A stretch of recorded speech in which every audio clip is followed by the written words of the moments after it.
Assalamualaikum warahmatullahi wabarakatuh. Hai teman-teman, apa kabar? Perkenalkan, nama saya Fakih Triandoko, mahasiswa PGSD UT Universitas Buku Bengkulu. Baiklah, di sini saya akan sharing tentang modul 6 perspektif global, yaitu tentang model pembelajaran dan evaluasi pembelajaran perspektif global. Dalam modul 6 ini ada dua kegiatan materi pembelajaran. Kegiatan pembelajaran pertama yaitu tentang model pembelajaran perspektif global dalam kelas SD. Lalu kegiatan kedua yaitu tentang evaluasi pembelajaran perspektif global dalam SD. Bayang nggak sih teman-teman, nanti kita terjun di lapangan ke SD. Nah, gimana cara kita ini mengajar anak-anak SD apalagi dalam pembelajaran IPS? Untuk mengetahui model pembelajaran tersebut, simak video saya setelah ini. Baiklah teman-teman, pembelajaran perspektif global dalam IPS SD ini itu seperti menyangkut tentang konflik-konflik lokal, regional, nasional, atau regional maupun global.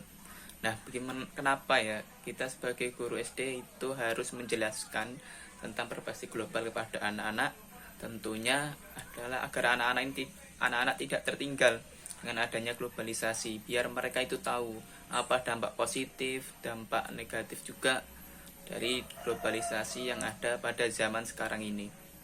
Dalam pembelajaran perspektif global dalam IPS SD itu ada 6 komponen yang harus kita perhatikan sebagai pendidik nantinya. Yang pertama yaitu tentang materi bahasan, yang kedua tentang proses pembelajaran, yang ketiga yaitu tujuan pembelajaran, lalu yang keempat ada teknik evaluasi, yang kelima itu ada konsep, dan yang keenam itu tentang pengembangan evaluasi. Baiklah teman-teman, yang pertama itu tentang materi atau pokok bahasan. Nah, di sini kita sebagai pendidik di SD nantinya kita itu tidak boleh melenceng materinya dari kurikulum yang ada. Misal seperti pemanasan global, pencemaran. Pokoknya kita harus materinya itu sesuai kurikulum. Nah, yang mudah bisa ditangkap oleh anak-anak. Baiklah, komponen yang kedua yaitu tentang proses pembelajaran. Setiap guru itu memang memiliki strategi pembelajaran yang berbeda-beda. Namun sebaiknya kita sebagai guru bisa membuat strategi pembelajaran yang bisa ditangkap oleh anak-anak nantinya, dan juga sesuai dengan materi yang sudah kita bahas dan tujuan pembelajaran yang sudah kita tentukan. Baiklah, kemudian komponen yang ketiga yaitu tentang tujuan pembelajaran. Tujuan pembelajaran ini sangat penting bagi kita pendidik nantinya, yaitu untuk mencapai materi-materi kita yang sudah kita sampaikan kepada anak didik kita. Ada 3 aspek dalam tujuan pembelajaran, yaitu ada aspek kognitif, aspek afektif, dan aspek psikomotor. Dan yang ketiga ini sangat penting sekali bagi seorang pendidik untuk tercapainya suatu tujuan untuk pembelajaran tersebut. Baiklah, komponen yang keempat yaitu evaluasi. Pernah dengar enggak sih apa itu evaluasi? Nah, evaluasi itu sebagai penilaian kita terhadap anak didik kita.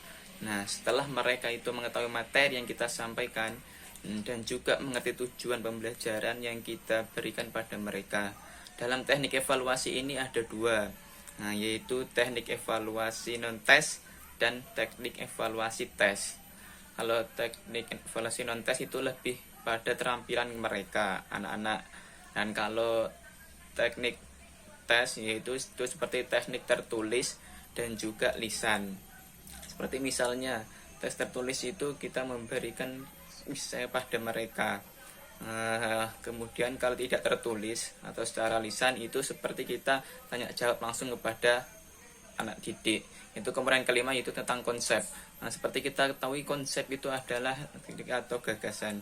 Dalam pembelajaran IPS ini ada 3 yang harus kita perhatikan, yaitu tentang pembinaan konsep, strategi pembinaan konsep, dan penerapan pembelajaran penggunaan konsep. Lalu komponen yang terakhir yaitu komponen tentang pengembangan teknik evaluasi. Nah, di sini kita sebagai guru itu juga harus mendirikan evaluasi secara tertulis. Hal ini selain kita menilai kemampuan siswa, yaitu itu sebagai umpan balik pada kita, pada pendidik, apakah belajar kita ini sesuai dengan tujuan kita yang sebenarnya. Baiklah, nah itu adalah 6 komponen yang harus kita perhatikan dalam model pembelajaran berbasis global dalam IPS SD. Nah, semoga ya sedikit saya sharing ini ya semoga bermanfaat pada teman-teman kalian semua. Apabila ada salah, saya minta maaf yang sebesar-besarnya. Apabila ada perkataan saya kurang berkenan, maupun ada perkataan yang salah, ya saya manusia biasa, ya sakpol kemampuan saya. Sekian, terima kasih. Assalamualaikum warahmatullahi wabarakatuh.